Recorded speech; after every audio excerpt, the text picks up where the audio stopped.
Israel nagpakawala ng makapangyarihang armas. Iran aatras sa nuclear deal. You've probably heard this line before. Iran has never given up its quest for nuclear weapons and the missiles to deliver them. Sa panahon ngayon, mahirap nang malaman kung alin ang totoo at alin ang gawa-gawa, lalo na pagdating sa gulo sa Gaza. Habang patuloy ang sagupaan, may mga ulat na agad naninira, may mga video na nagpapakita ng ibang kwento, at may mga opisyal na tila may pinapanigan. Sa gitna ng lahat ng ito, mga ordinaryong tao ang nagdurusa. Pero sa dami ng ingay, paano mo nga ba malalaman ang buong katotohanan? Samahan niyo akong silipin ng mga detalye. Pero bago tayo magsimula, ay baka pwedeng paki-like at subscribe ng video na ito. Malaking tulong at bagay na ito sa aming mga content creators. Maraming salamat po. Kaya naman simulan na natin. Habang patuloy ang bakbakan sa Gaza, ay muli na namang naging sentro ng trahedya ang mga inosenteng sibilyan. Sa mga oras na sinusubukan lamang nilang kumuha ng pagkain at iba pang tulong mula sa mga convoy ng humanitarian aid, ay bigla na lang silang binaril. Sa unang ulat ng ilang media ay sinisi agad ang Israel Defense Forces. Pero nang ilabas ng Israel ang malinaw na video, ay kitang-kita na ang Hamas mismo ang unang nagpaputok sa mga taong naghihintay ng tulong.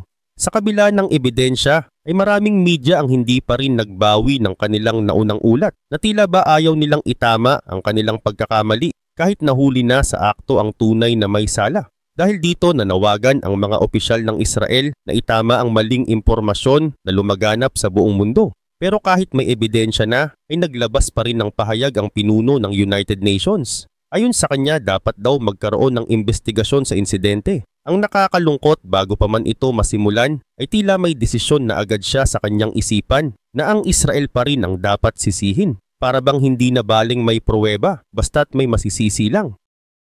Kasabay ng Shav holiday ng mga Hudyo ay lumawak pa ang operasyon ng Israel sa loob ng Gaza. Ang operasyong ito ay tinawag na Operation Gideon's Chariots at isinagawa sa iba't ibang panig ng lugar. Ayon sa mga opisyal ng militar, daan-daang miyembro ng Hamas ang napatay matapos pasukin ng Israel ang isang military base ng kalaban sa isang lugar na tinatawag na Dalak. Ang base na ito ay ginagamit bilang command and control center ng Hamas at dito kinokontrol ang kanilang mga plano ng pag-atake. Habang lumalala ang bakbakan ay lalo rin umanong humihina ang puwersa ng Hamas ayon sa mga ulat. Samantala, isa sa mga taktikang ginamit ng Israel ay ang kakaibang paraan ng pag-atake gamit ang lumang armored personnel carriers. Imbes na gamitin bilang sasakyang pandigma, ito ay nilagyan ng mga pampasabog at ginawang remotely controlled. Ibig sabihin pinapatakbo ito mula sa malayo at saka ipinapasok sa mga kampo ng kalaban para pasabugin. Dahil dito hindi na kailangang isugal ang buhay ng mga sundalo habang sinisira ang mga lugar na pinagkukutaan ng Hamas. Ang lakas ng pagsabog ay umaabot pa sa malalayong lungsod gaya ng Tel Aviv na nagpapakita kung gaano katindi ang bawat operasyon. Dahil sa tuloy-tuloy na pressure mula sa militar ay biglang nagbago ng tono ang Hamas. Kung dati ay mariing tumatanggi silang makipag-usap, ngayon ay nagsasabi na silang bukas sila sa dialogo. Maraming nagtatanong, ano kaya ang nag-udyok sa kanila para baguhin ang kanilang desisyon? Sa mga nakasubaybay sa sitwasyon, ay malinaw na nararamdaman na ng Hamas ang epekto ng walang tigil na offensive ng Israel. Ayon sa mga tagasuri ng sitwasyon, nasa pinakamahinang punto na ngayon ang Hamas mula nang ito ay itinatag.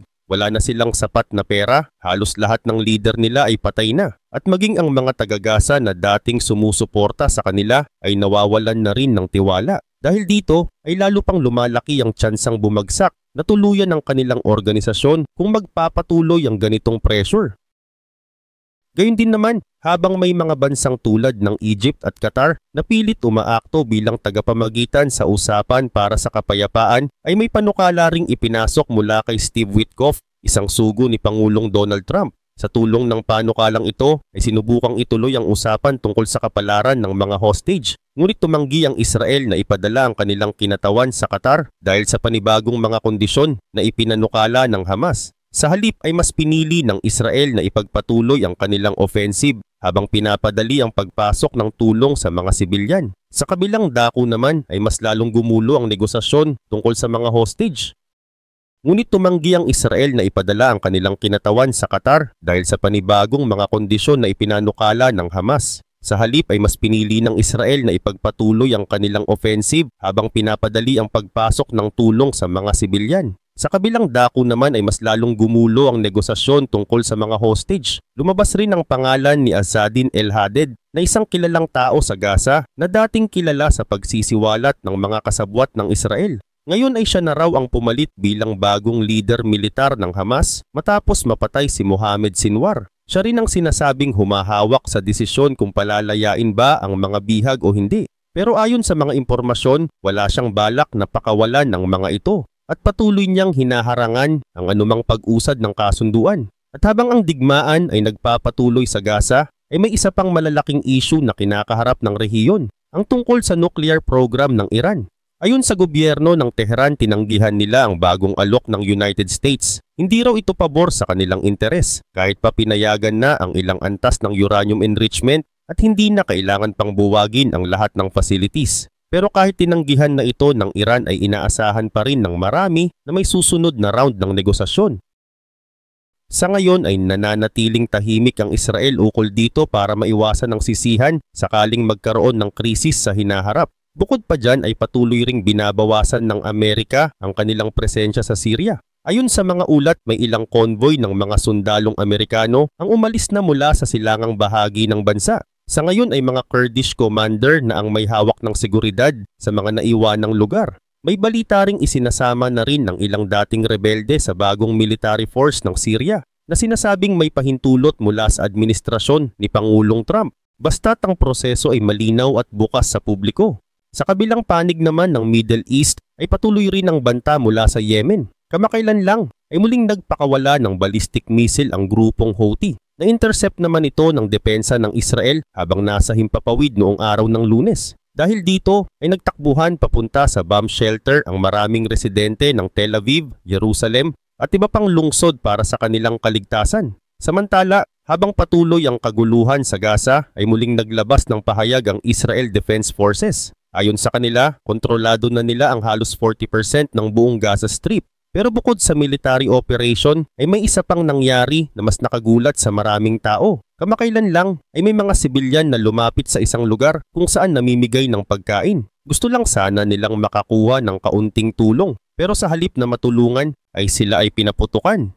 Ang mas nakakabigla ay hindi ito ginawa ng mga sundalo ng Israel dahil ang bumaril sa kanila ay mga tauhan mismo ng Hamas. Pagkatapos ng insidente ay mabilis na lumabas ang Hamas sa media. Ayon sa kanila, ang Israel ang dapat sisihin. Pero ang hindi inaasahan ay maraming balita mula sa ibang bansa ang agad-agad naniwala sa sinabi ng Hamas. Hindi na nila sinuri kung totoo nga ba ang mga paratang at para bang kinopya lang nila ang buong pahayag. Hindi na ito bago at sa halos 2 taon na ng digmaan ay paulit-ulit na lang na ganito ang nangyayari.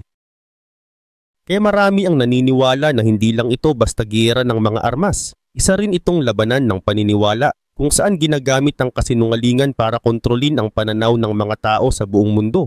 Ngunit para ipakita ang katotohanan ay naglabas ang Israel ng video na galing sa drone. Dito ay malinaw na kitang-kita kung paano pinaputukan ng mga armadong tauhan ng Hamas ang mga sibilyan. Ayon sa Israel, wala silang pinaputukan sa lugar kung saan namimigay ng pagkain.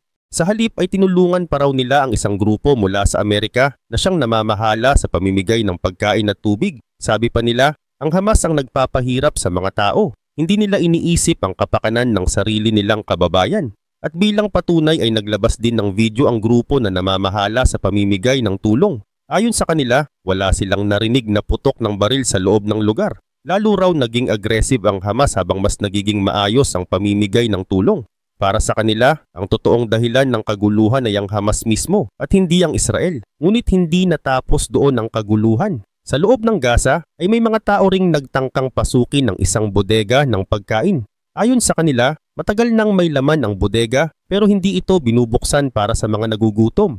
Dahil dito ay muling gumamit ng dahas ang Hamas Police. Pinaputukan nila ang mga tao at 5 ang namatay. Wala ring lumabas na pahayag ng paghingi ng tawad mula sa kanila. At sa kabila ng bigat ng nangyari ay halos walang nag-ulat tungkol dito. Ayon sa isang opisyal ng Israel na si Lieutenant Colonel Ika Yadi, matagal nang sinasabi ng Hamas na walang makain ng mga tao sa Gaza. Pero ngayon ay nahuli raw sila na may tone-toneladang harina na ayaw ipamigay. Sabi pa niya, ginagamit nila ang gutom ng mga tao para sa pansariling interes. Pero kahit may mga malinaw na ebidensya, ay tila hindi pa rin ito pinapansin ng ilang leader sa buong mundo. Isa na rito si Antonio Guterres ng United Nations. Sa halip na kilalanin ng ebidensya ay nanawagan rin siya ng investigasyon laban sa Israel. Kahit maraming ulat na nagsasabing ang Hamas ang may kagagawan ng karahasan, ay tila kampante si Guterres sa pagsabing Israel pa rin ang may sala. Para sa marami, hindi na bago ang ganitong asal mula sa ilang opisyal ng United Nations. Matagal na raw nilang napapansin na parang may kinikilingan talaga ang organisasyon. At habang nagpapatuloy ang tensyon sa Gaza, ay isang bagong pag-asa naman ang nabuo sa usapin ng hostage negotiations sa pagitan ng Israel at Hamas. Sa tulong ng United States ay sinubukang pag-usapan ng dalawang panig ang posibilidad ng pansamantalang tigil putukan kapalit ng pagpapalaya ng mga bihag. Sa simula ay tinanggihan ng Hamas ang alok na dinala ng isang kinatawan mula sa Amerika na si Steve Witkoff. Bilang tugon ay nagsagawa ng malawakang offensive ang Israel sa loob ng Gaza. Sa loob lamang ng isang araw matapos tanggihan ang kasunduan ay pinasabog ng Israel ang ilang mahahalagang target na kontrolado ng Hamas. Dahil dito ay agad na tumugon ang mga bansa tulad ng Qatar at Egypt. Nagpahayag rin sila ng kahandaang muling ituloy ang usapan at nagbigay din sila ng mungkahi para sa panibagong kasunduan na nakabase pa rin sa orihinal na plano ni Witkoff. Ang Hamas na dati matigas ang ulo ay bigla na lang nagbago ng tono. Sinabi nilang handa na silang makipag-usap. Ayon sa unang bersyon ng kasunduan, magpapalaya ang Hamas ng 5 hostage na buhay pa at ibabalik naman ang mga remains ng 18 iba pa. Tinanggap ito ng Israel, ngunit ang Hamas sa halip na pumayag ay muling humiling ng dagdag na kondisyon. Para sa Israel, malinaw na ito ay isa na namang paraan para pahabain ang usapan at iwasan ang tunay na kasunduan. At gaya ng dati, ay sinisinang Hamas ang Israel sa kabiguan ng negosasyon. Dahil dito ay mas pinatindi ng Israel ang kanilang military at diplomatic pressure. Hindi lang mga bomba ang kanilang pinakawalan. Kasama na rin dito ang pakikipag-usap sa ibang bansa para mapilitang bumitaw ang Hamas. Ngunit sa kasagsagan ng mga usapan ay naglabas din ng panibagong mungkahi ang Qatar at Egypt. Ayon sa kanila, maaaring magkasundo ang dalawang panig sa isang ceasefire na tatagal ng 60 days. Ang layunin ng panukalang ito ay hindi lang tigilan ng gulo, kundi bigyang daan ang pamimigay ng tulong at maibsan ang hirap ng mga tao sa Gaza. Habang unti-unti nang nawawasak ang mga systems ng Hamas sa Gaza, ay mas lalo silang nahihirapan sa pagpigil ng gulo sa kanilang paligid. Hindi na nila makontrol ang mga tao, kaya sinubukan nilang dumaan sa mga pinuno ng angkan sa bawat lugar. Pero hindi rin ito nagtagumpay. Sa halip na gumaan ang sitwasyon ay lalong lumala. May mga ulat na lumabas na nagsasabing mismong ang Hamas pa ang tumangka na kunin ang pagkain mula sa mga taong dapat sana ay binibigyan nila ng tulong. Parang lumalabas na pati ang mga kakampi nila ay nawawalan na rin ng tiwala sa kanila. Hindi na nila kayang pigilan ang kaguluhan at lumalabas na wala na silang kontrol sa sariling teritoryo. Kasabay nito patuloy pa rin ang mga pag-atake sa mga lugar kung saan isinasagawa ang pamimigay ng tulong. Paulit-ulit na lang ang kanilang ginagawa. Nagpapaputok sila ng baril, pinapatay ang mga sibilyan, tapos isinisisi nila ang nangyari sa Israel. Ganito rin ang nangyari noong Lunes at Martes. Maraming tao ang nasaktan at namatay. Karamihan ay walang kinalaman sa labanan. Pero kahit wala pang malinaw na ebidensya, ay maraming foreign media ang agad naniniwala sa kwento ng Hamas. Hindi nila sinisiyasat ng mabuti kung ano talaga ang totoo. Dahil dito ay hindi napigilan ni Steve Witkoff na maglabas ng matinding pagkadismaya. Siya ay isang special representative ng Amerika at malinaw ang kanyang posisyon. Hindi siya natuwa sa naging sagot ng Hamas sa kanilang alok na kasunduan. Hindi rin ito inaasahan ng mga leader ng Hamas. Sa halip na sagutin ng maayos ang alok, ang naging tugon nila ay tila pang-iinsulto pa. Pero ang mas malakas na naging reaksyon ay mula mismo sa Amerika. Habang sinusubukan pa nilang magbukas ng direktang usapan sa Hamas na hindi naman ikinatuwa ng Israel, ay bigla silang binigyan ng malamig na tugon. Tinanggihan ng Hamas ang alok na maaring nagbukas ng daan sa kapayapaan. Sa kabila ng lahat ng ito ay hindi pa rin tumitigil ang mga sundalo ng Israel sa kanilang mga operasyon. Patuloy silang kumikilos sa mga lugar na may malaking kahalagahan sa labanan. At dahil dito muling napilitan ang Hamas na bumalik sa negosasyon. Pero hindi tumitigil ang Israel sa kanilang posisyon. Para sa kanila, hindi magkakaroon ng tigil putukan hanggat hindi pinapalaya ang kalahati ng lahat ng bihag. At ayaw rin nilang tanggapin ng mga kondisyon tulad ng pag-atras ng mga sundalo o pansamantalang kapayapaan. Malinaw ang kanilang paninindigan na gusto nilang matapos ang banta ng Hamas sa pamamagitan ng tuloy-tuloy na aksyon. Kaugnay pa nito, ayon sa isa sa mga matataas na opisyal ng Israel, handa silang sundin ang plano na inihain ni Witkoff. Pinayagan nila ito at sinang-ayunan, pero ang Hamas ang siyang tumanggi. Dahil dito ay pinagsasabay ng Israel ang diplomasya at operasyon para matiyak na hindi na muling makakabawi ang Hamas. Samantala, habang nagpapatuloy ang labanan ay patuloy ring pinalalawak ng Israel ang mga aid distribution center. Hindi lang ito para sa relief goods, kundi para na rin matulungan ang mga tao na unti-unting makawala sa impluwensya ng Hamas. Dati, ang Hamas ang may hawak ng kontrol sa mga international aid. Ngayon lumalabas na may bagong sistema na at hindi na sila ang masusunod.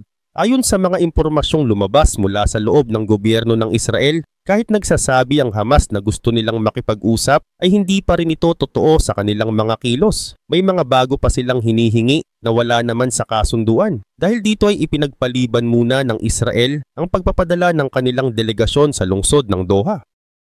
Kasabay ng lahat ng ito ay lumitaw ang isang bagong pangalan na ngayon kinikilala bilang isa sa pinakamalaking hadlang sa pagkamit ng kapayapaan. Siya ay si Ezz al-Din al-Haddad. Siya ang pumalit kay Mohammed Sinwar, ang dating leader ng Hamas na napatay sa isang airstrike ng Israel kamakailan lang. Sa edad na 55 ay ilang beses na siyang sinubukang patayin ng Israel pero palagi siyang nakakatakas. Ngayon siya na ang may hawak sa mga bihag at siya rin ang may kapangyarihang magdesisyon kung papayag ba sa anumang kasunduan. Sa kabilang banda, may isa pang personalidad na kasali sa negosasyon. Siya ay si Muhammad Ismail Darwish, isang taong ipinanganak sa refugee camp sa Lebanon. Pero kahit ganun, hindi pa rin siya nakatungtong sa Gaza Strip. Sa ngayon ay naninirahan siya sa isang magarang hotel sa Qatar. Ilang ulit na rin siyang nakipagpulong sa mga leader ng Iran at Turkey. Noon ay hindi siya gaanong kilala at mas pinipili niyang hindi mapansin. Marahil dahil sa takot na siya ay atakihin ng Israel. Pero ngayon siya ang nasa harapan ng mga pag-uusap. Ayon sa ilang nakikiusap sa magkabilang panig, tila ito na raw ang pinakamalapit na pagkakataon na magkaroon ng tunay na kasunduan para sa mga bihag. Umaasa ang maraming taga-Israel na ito na ang simula ng kanilang pagbabalik at pagtatapos ng matagal na paghihirap. Habang lahat ng ito ay nangyayari sa Gaza, ay may isa pang sitwasyon na dahan-dahang lumalalim sa hilagang bahagi ng rehiyon. Ang tensyon ngayon ay lumilipat na papuntang Syria. Ayon kay Thomas Burke, ang Special Representative ng Amerika para sa Syria, suportado nila ang plano na isama ang tinatayang 3,500 na dayuhang rebelde sa bagong grupo ng hukbong sandatahan ng Syria.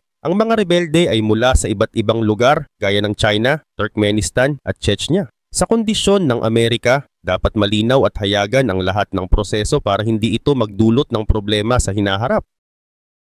Para kay Burke, mas mabuting maisama na ang mga rebelde sa regular na hukbo kaysa hayaang sila ay gumala at maging panganib sa kung saan man. Pero may ilan na hindi sumasang-ayon. Ayon kay Farouk al-Shara, dating Vice President ng Syria, kung basta na lang palalayasin ang mga rebelde, maaring mapunta sila sa mas radikal na mga grupo tulad ng Al-Qaeda at iba pang mas matinding organisasyon. Gayun din naman, hindi rin nagpapabaya ang China sa isyong ito. Mahigpit nilang binabantayan ang kilos ng mga taong ito dahil karamihan sa kanila ay mula sa Uyghur Rebel Group na kasapi ng Turkestan Islamic Party. Isa itong grupong itinuturing ng China na terorista. Kahit sinasabi ng kanilang tagapagsalita na wala na silang sariling operasyon at sumusunod na lang sila sa bagong gobyerno ng Syria, hindi ito sapat para makumbinsi ang China. Sa plano, ang mga dayuhang rebelde ay ilalagay sa Division 84 ng bagong hukbo ng Syria. At bilang kapalit ng kanilang serbisyo, maaring bigyan ng Syrian citizenship ang kanilang pamilya. Isa itong napakakomplikadong hakbang, pero para sa ilan, ito raw ang mas ligtas kaysa hayaan silang magkalat sa mga lugar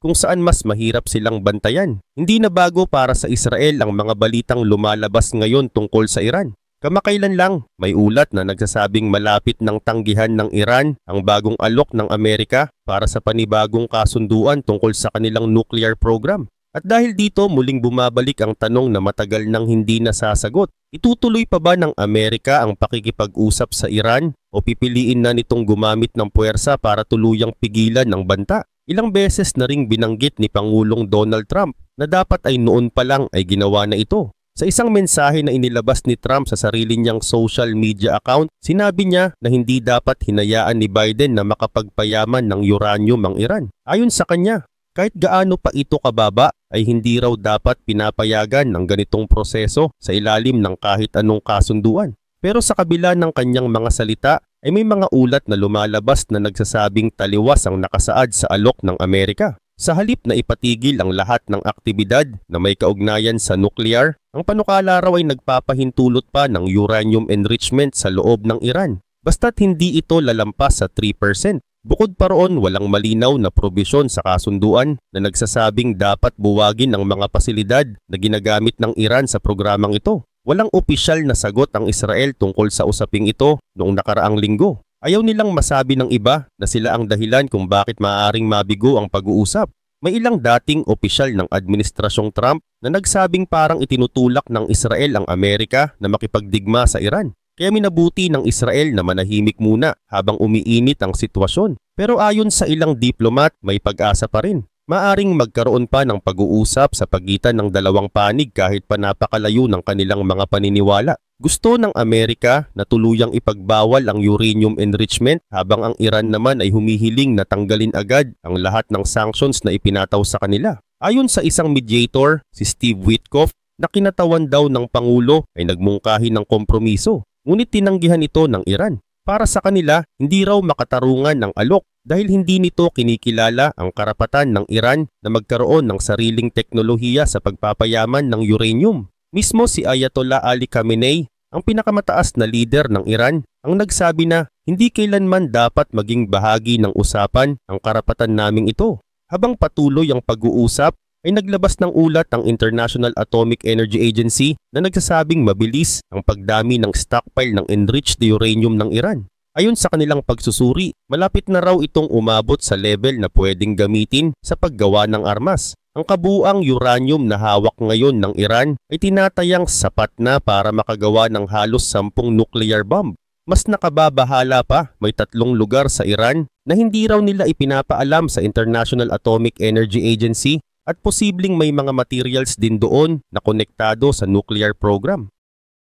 Dahil dito ay hindi masabi ng agency kung talaga bang pangkapayapaan lang ang layunin ng Iran. Sa depensa ng Iran, sinabi ng kanilang mga opisyal na politika lang ang motibo ng ulat na ito. Wala raw silang balak gumawa ng bomba. Pero sa kabila ng kanilang paliwanag, hindi pa rin kumbinsido ang maraming bansa, lalo na si Trump, na muling nagsalita at nagsabing hindi dapat hinahayaan ang kahit anong uri ng uranium enrichment sa Iran. Sa kabuuan, lumalabas na hindi pa rin nawawala ang pagsisinungaling ng Iran. At habang may mga taong patuloy na naniniwala sa kanila, ay marami rin ang mas lalong nag-aalala. Habang lumalala ang tensyon, mahalagang manatiling mapanuri sa mga lumalabas na balita at manatiling alerto sa mga posibleng panganib. Sa kabilang bahagi ng mundo ay may isang masaklap na pangyayari na naganap sa Colorado, Estados Unidos. Sa loob ng 2 linggo ay 2 insidente na ang naitala na pawang may kaugnayan sa galit laban sa mga Hudyo. Ang pinakahuli ay naganap noong Lunes habang isinasagawa ang isang peaceful march sa lungsod ng Boulder. Layunin sana ng marcha na ipakita ang suporta para sa mga hostage at pamilya nila. Ngunit biglang naging magulo ang lahat. Ngunit habang naglalakad ang mga kalahok ay isang lalaki ang biglang naghagis ng Molotov cocktail. 8 katao na may edad mula 67 hanggang 88 ang nasugatan. Lahat sila ay nagtamo ng paso at agad na isinugod sa ospital. Mabilis na rumesponde ang mga pulis at mga ahente ng FBI. Ayon sa tagapagsalita ng FBI sa Colorado na si Mark McClick, ang suspek ay kinilalang si Muhammad Sabri Sulaiman. Siya ay 45 years old at sinasabing may dalang flamethrower at ilang pampasabog. Habang ginagawa ang pag-atake ay sumisigaw raw ito ng Free Palestine. Wala pang malinaw na ebidensya kung may kaugnayan siya sa anumang grupo. Ayon sa ulat, si Sulaiman ay isang Egyptian national na dumating sa Amerika 2 taon na ang nakalilipas. Nanatili raw siya sa bansa kahit paso na ang kanyang visa. Ayon sa FBI, ang insidenteng ito ay isang planado at malisyosong pag-atake. Kaya iniimbestigahan na ito bilang isang uri ng terorismo. Maging ang ilang opisyal sa gobyerno ay nagsasabing dapat nang repasuhin ng immigration policies dahil ang suspect ay nabigyan pa ng work permit kahit wala ng visa ang kanyang pananatili. Si Steven Redfin, ang hepe ng pulisya ng Colorado, ay nagsabi rin ng kanyang saloobin. Ayon sa kanya, tumanggap kami ng tawag tungkol sa isang lalaking nanunugod ng apoy sa mga tao. Agad kaming nagpunta sa lugar at inaresto siya. Hindi ito dapat kinukonsinti.